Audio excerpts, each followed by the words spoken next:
Ang akin po namang ama, dahil siya anak ng isang veteranong katipunero, si Lolo Mauricio, ang laging abili naman sa akin na hanggang sa ako'y, kasi nag-abot pa kami bago siya namatay, ako'y naging PNP, Chief PNP, no?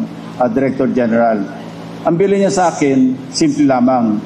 Lagi mong pakakatandaan, Ping, sabi niya.